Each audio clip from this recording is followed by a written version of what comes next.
setup here. Wow, we're high tech this week. I got my microphone over here. I'm just gonna leave that right there. So exciting. Maybe we should put it over here so I can get this. Okay, we're just gonna leave it here for the moment. I wanted to just see once I know what I have to say. I've got to get it done right away because it's kind of like it comes in and then it kind of heads out. So I gotta, whatever something I want to say or write, I've got to do it right away and then move on. That's the way it works. Leslie Plazz here, Zazoo Plazz, here for my Sunday report. Let's see. I'm experimenting this week. September 15th, 2024. I'll just put that right there. We'll see how it comes out. Neighbors sleeping. It's like, it's 5:14 in the morning. So we'll see how this goes. I thought maybe I could improve my sound quality here. Okay. Oh, there's so much to say. Okay, first matter of business.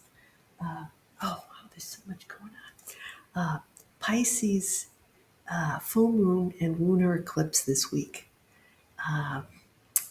It's on, let's see, today's the 16th. Tomorrow, Tuesday, the 17th. Tomorrow night.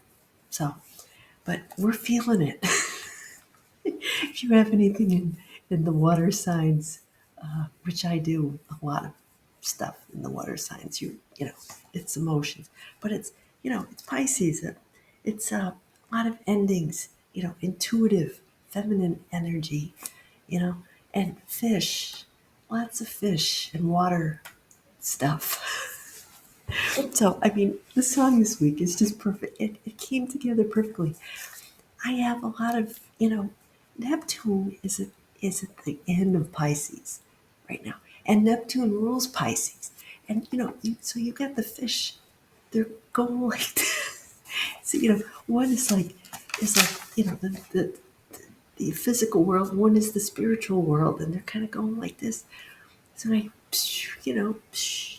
that's Pisces kind of energy. And those of us born in the mid-60s, we have Saturn in Pisces,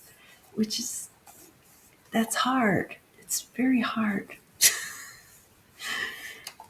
So anyway, I don't want to dwell on the astrology too much, but suffice to say that this eclipse, from what I have been hearing, is a bridge between the one we had April of this year and the ones we're going to have in 2025. So this is kind of like, whatever's been happening like the last 6 months or so, this is kind of, we're going to see a lot of things kind of happening.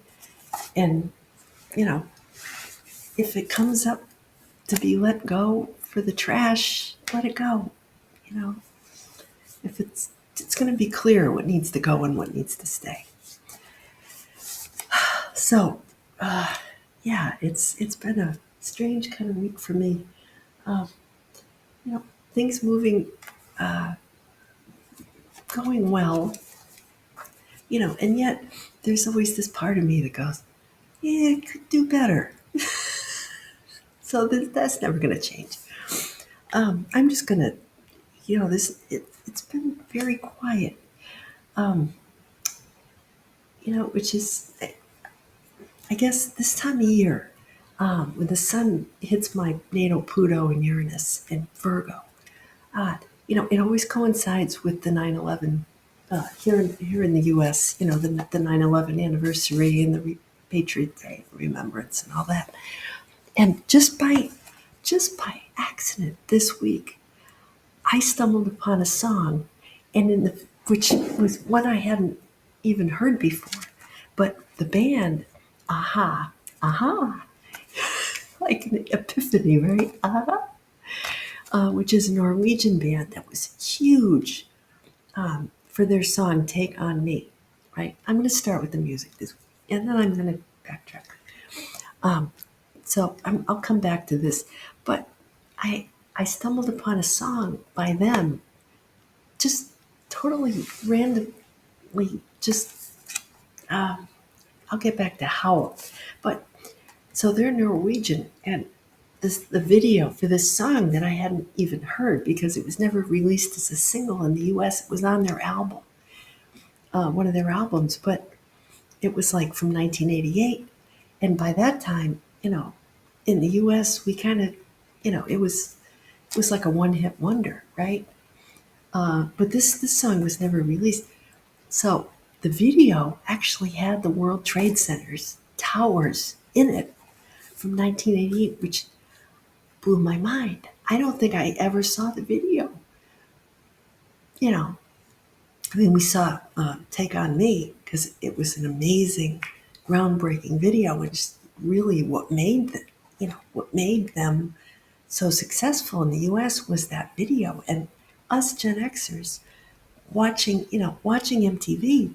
That was the height of MTV in 1985. I was 19 or and I was glued to MTV. You know, I think a lot of us, remember the video as much or more than the song itself because that's how we processed music in the 80s, you know? So very interesting. And I want to backtrack and I'll come back to the actual song of the week. And it all ties in so nicely. Um, yeah. So, all right. So Isaiah, here we are in Isaiah.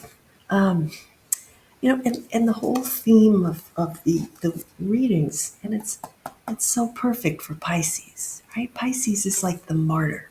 Jesus was a Pisces. It's all about, I'm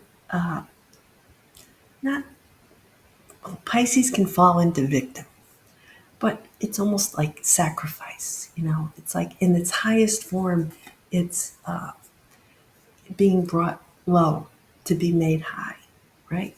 In other words, we have to sacrifice um, that part of us that seeks to get all the attention and be special and everything. In other words, and not for God to elevate us then to a higher spiritual position, right? So it's the awareness of when bad things happen.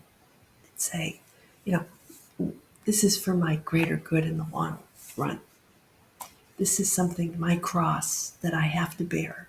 And if you look at astrology, it perfectly parallels the scripture readings. But there are those who would take the scripture, what actually was written, and use it to justify acting in a way that is not in accordance with how Jesus meant the Christ energy, right? Which is what we're talking about here. It's not what Jesus intended, for us to model. So it was twisted. So it's when you really study these words and then use them as you know a structure for you living your life in terms of what you think it means and for your life mission, finding out about your own personal why you're here. you know so it's pretty deep and it's going to get real deep. So put on your life vest. Let's go.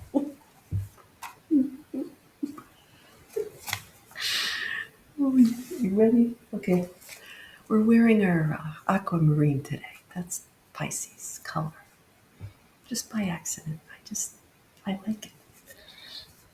Just a little itchy because it's one of those like tech shirts I got at the thrift store, and it's a little itchy and it's a little tight, but and because I've been working out, so I mean, look at those. Look at those arms. That's solid right there. Uh, anyway, I digress. um, Isaiah. It's the one where he says, I gave my back to those who beat me and my cheeks to those who plucked my beard and did not shield my face from buffets and spitting. Oh, it's buffets, like Jimmy Buffett. Uh, Not buffets. Maybe I'm hungry. I don't know. Lord is my help, and I am not disgraced. So let that man confront me who disputes that God has given me. Set my face like flint. In other words, when people come up at you and, you know, you're on this mission, right? You're focused. And there's always going to be, the one person on social media who comes up and gives you flack, right? They don't like what you're doing or whatever. But yet, you've got these. I'm talking to one of my creator Gen X friends here. Um, you've got these 500,000 plus people over here who think you're great, and then you've got this one person who said, I don't like it. You know, God's got your back. You, if you are, working for the highest purpose, that putting your gifts to good use and doing things with an intent to be reach your highest potential, right, for the good of uh, you know your of humanity, right? And you got this one person. Well, that person does not see you the way other people see you. They're distorted. Their vision is distorted for whatever reason, or could be that you've triggered something in them. Your light has shone on their darkness, and they don't like the dark. They prefer to be in their sea of illusion without you, you know, making it very obvious what they need to change, right? Say it's a person who, you're in the gym every day, right? And you're working out, you're looking great, and you've set your face like flint, right? Uh, and yet, you're wide open to people spitting on you, right? You're not you're focused on your, so you're not like trying. If you can't spend your energy worrying about what other people are saying about you, those people, right? Because then you're taking energy away from what you should be doing, which is focusing on your goal, your purpose. So if you're like worried all the time about what people are going to say about you, you're not being true to those other people who think you're great, right? So that's just all I have to say about that. Um, well, it isn't all I have to say, but I only have 30 minutes here. Um, there's always more to say. Who are we kidding? Right? Yeah. So anyway, let's see. What is this? I will walk. Oh, walk by the song. I will walk by the Lord, before the Lord in the land of the living. God freed my soul from death when I called upon Him. In other words, God looks after those who, the land of the living. In other words, like I was saying, the living are those who are also, they're with you, right? The living are the people that, you know, you hang out with and they're excited about the future, right? You've got those people hanging on in your profile on Facebook who, every time you find yourself only messaging them when somebody dies or something bad happens, like, oh, guess, whatever, something happened to somebody from our high school class, you know, somebody, and then they're always sending you sympathy cards, because they think that you know, you need to be comforted and all this crap. No, I mean, you kind of feel guilty, right? Because you've known these people since this person since you were 3, but they just don't resonate with your life now. I mean, you feel like, oh yeah, I've been through so much with this person. But then when I see this person, it's like they're just seeing me because they feel like we always do. They've always seen me on whatever occasion, and we always do this. We always, I don't, that's nice, but it's not enough anymore, right? So you get those people who, you're just, you wonder, why is so and so, following me? And they're always giving you a like, but they never comment and they never take it to the next level. I got these people in my life. I, I blocked some of them this week because I said, you know what? They remind me of a person that I used to be. And, you know, they didn't, they didn't do much for me.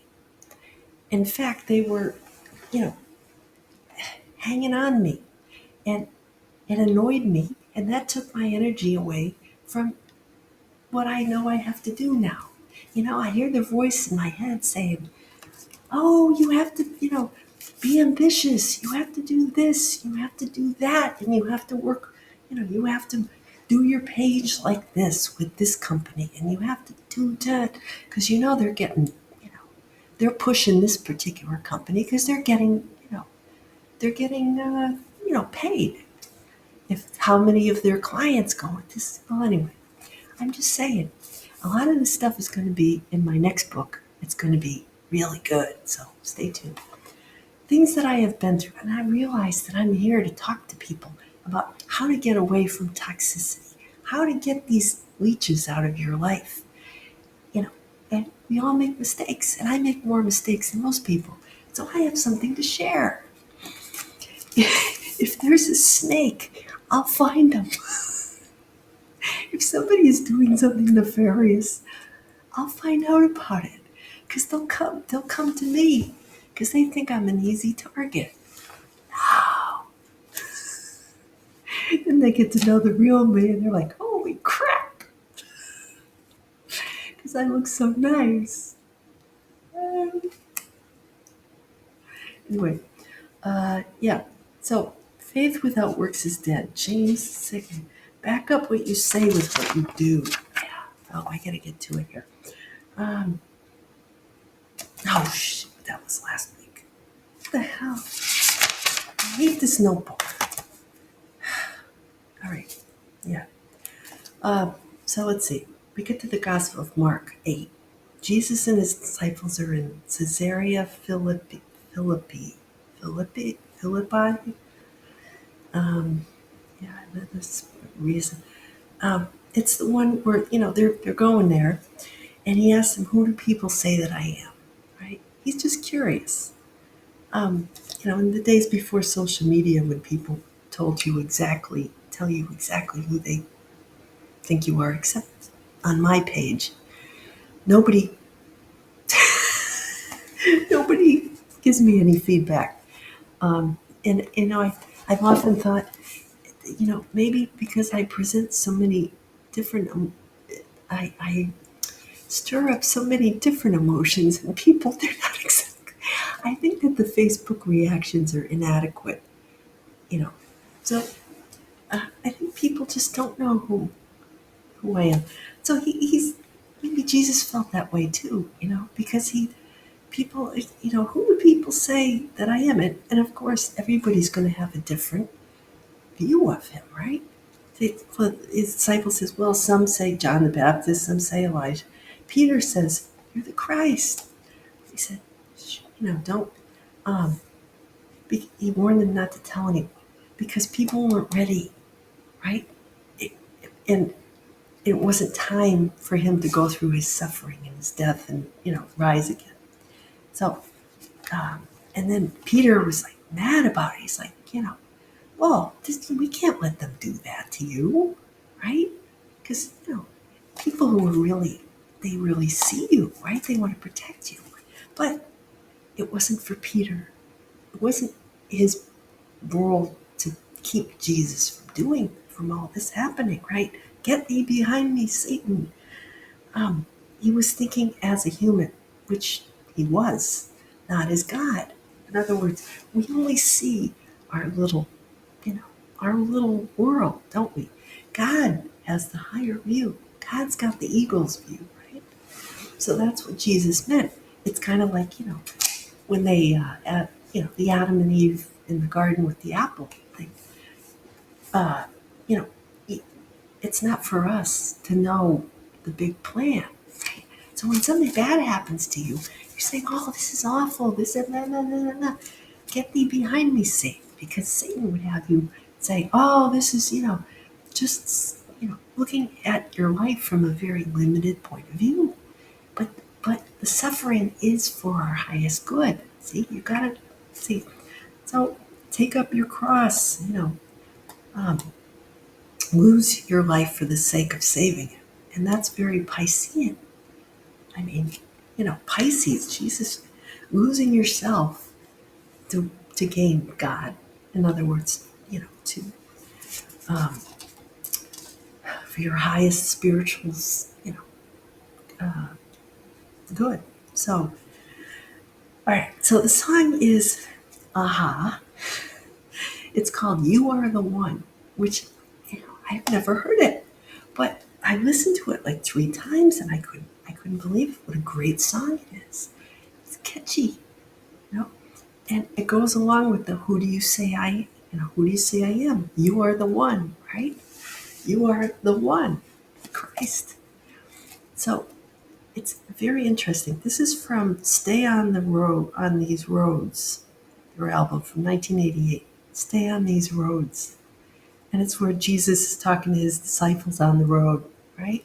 I mean, it's so good. So good. Okay, but I got some notes here. The rest of the time, I'm just going to talk about the song because it's good stuff. This was released, this band, 11/21/88, which is Bjork's birthday. But she was born in 65. 11/21 is Bjork's birthday. The Icelandic singer, Bjork, with the swan costume. Yeah. Um, she's 19 days younger than me. Anyway, um, the guy, the lead singer, he looks like Patrick Swayze a little bit. He's still really good looking. I mean, he was born in 59. The other two guys are born later, 60. But, they are, Pluto and Virgo generation. So they're a little bit, they are kind of Gen X in their worldview. In fact, they picked their manager because in his studio he had a Space Invaders arcade video game. That's how they picked their manager because they wanted to play video games. That's a very Gen X thing. How much time do we have? Oh, I get 7 minutes. Yeah, so they're Norwegian, and in the video, they're wearing these little sailor, hats and little, striped sailor outfits like Popeye, which I thought was very Pisces, ocean, being from Norway, and all that. I'm losing my voice here. Um, so, one of the lyrics um, is, "Put my life in the palm of your hand. You are the one who has done me in." it's it talks about catching, catching us like a fish. I call your friends, there's no one in. In other words, if you look at the lyrics, like God talking to us, they're saying God's looking for somebody to pour Christ light, Christ energy through. The message, the word, right? There's no one in.